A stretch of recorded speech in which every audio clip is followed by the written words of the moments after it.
Hey, David Pyle here again, and I'm in my studio surrounded by this fascinating collection of papers that I've got from all over the world. And today, I've got a guest. Hello. Mr. Bond, why are you here? Well, I've taken a break from saving the world now, haven't I, to help you? And why are you here? Well, I'm here because I love art making, and one reason I love it is because it opens doors into understanding and helping us to make sense of so many other things like science and math and culture. And I think my favorite example of that is paper. I love the fact that the surface on which I love most for making art is on the one hand just elemental, it's in an elemental way very simple. It's just plant fibers and water. But on the other hand, at the molecular level, there's this complex magic that happens. It's wondrous. And Mr. Bond is going to show us today what I mean. Indeed. You need a hat. You put that on. And then we're going to head outside because paper making can get really wet and messy.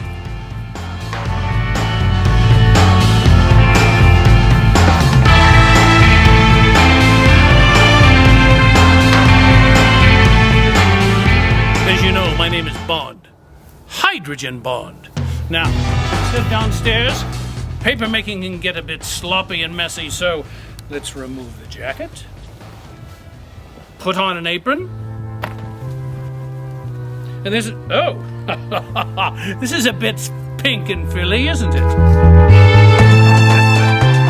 Now then, we'll point out that paper was in fact invented around 2,000 years ago in China, and it changed the world, didn't it?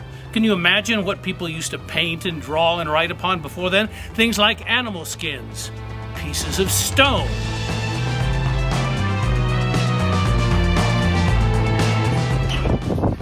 Honey, you forgot your geometry homework! But what is paper? Paper is a combination of cellulose fibers that are bonded together because of a relationship with water. So, it's that cellulose fiber that gives it strength. And to help you understand this process, let's pretend that I'm a water molecule. I'm going to put on the hat that we saw earlier.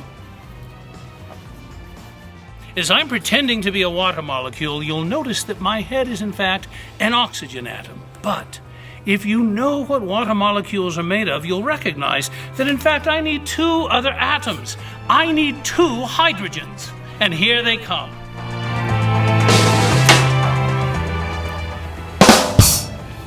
Two hydrogens, and now I'm water. Not everybody is entirely comfortable with this arrangement. The molecule is held together with each of the atoms having an electrical charge. The hydrogens have a positive charge, the oxygen has a negative charge, and as they come together, there's a bit of imbalance, in fact, so that the entire molecule is a bit wobbly, one might say, with one side of the molecule having a little more positive charge to it, and the other side having a bit more negative charge. So, when water molecules come together, they move about, and then they end up attracted to each other and creating a structure through what is called a hydrogen bond. It's a loose bond that's not quite as powerful as some of the other electrochemical bonds that happen in chemistry, but it's strong enough to create some unique things. Now you get my name, don't you? Bond. Hydrogen bond. Hydrogen bonding is simple but astonishingly important. It is in fact responsible for life on Earth.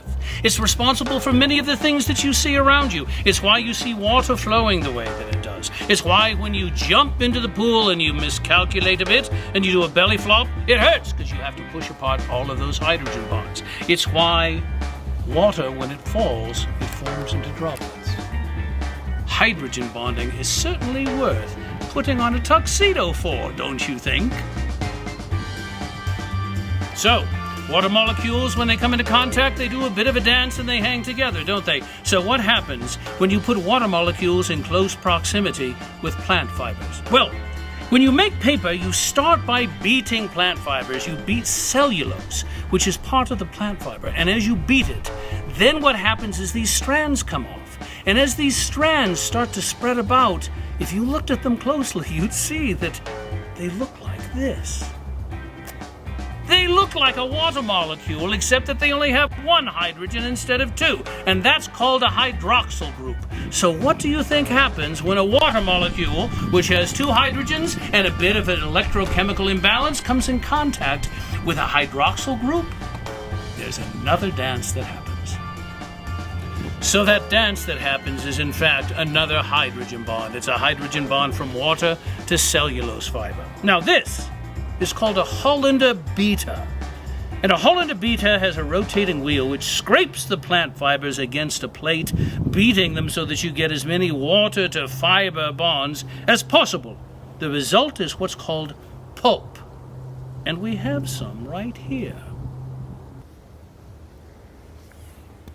How do you like your pulp, Mr. Bond, sir?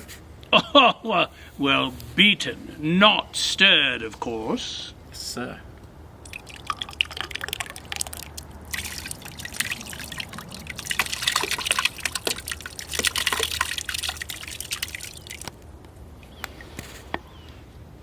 Cheers. Alrighty then, so we've got a bit of pulp in our vat. I'm going to mix it up just a little bit, get it nice and evenly dispersed, and then I'm going to take what's called a mold and a decal. I take the mold, I put the decal on top of it, line them up so they're even along the edges. Make certain that the pulp is evenly dispersed.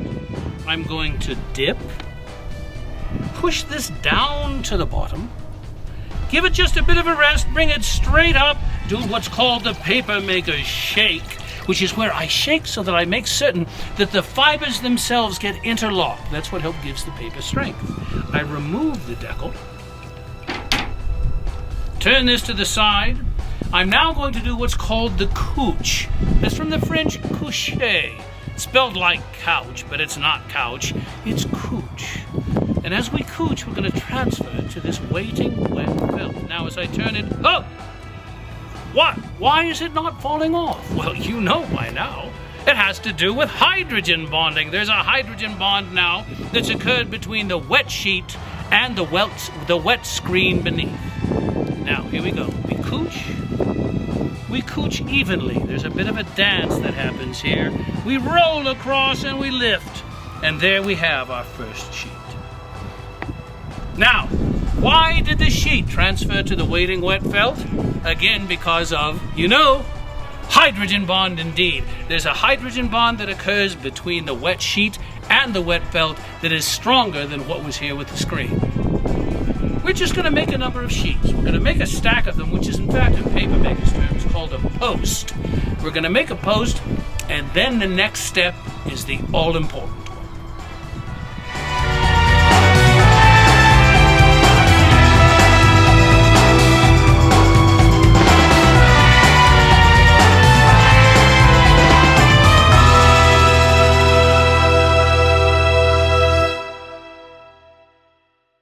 Now, we've made a stack, actually a post, and we're ready for the next all-important step.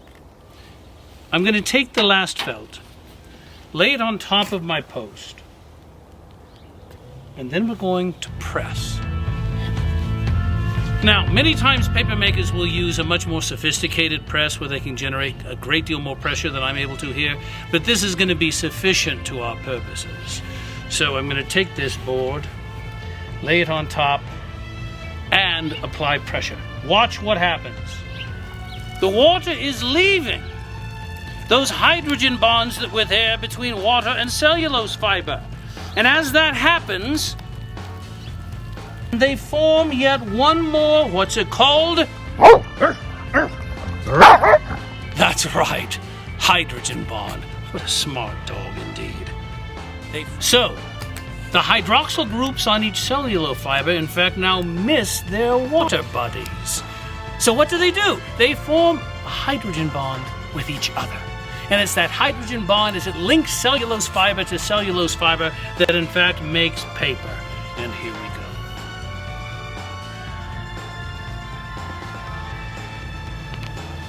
So, next time you're drawing, next time you're writing, next time you're painting, think about this. And think about, yes indeed, bond. Hydrogen bond.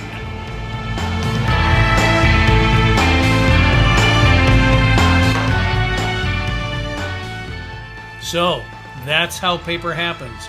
And I love that link between art making and science. Because that's what these videos are all about, right? Now, this is the last in our series of these videos. Thanks so much for joining me. We're going to do another series that talks further about this magic and the intersections between art making and science and math and culture. And we're going to tell some more stories. Things like maybe, how about knitting and physics? How about color and Heisenberg's principle of uncertainty? I can't wait. It's going to be a blast.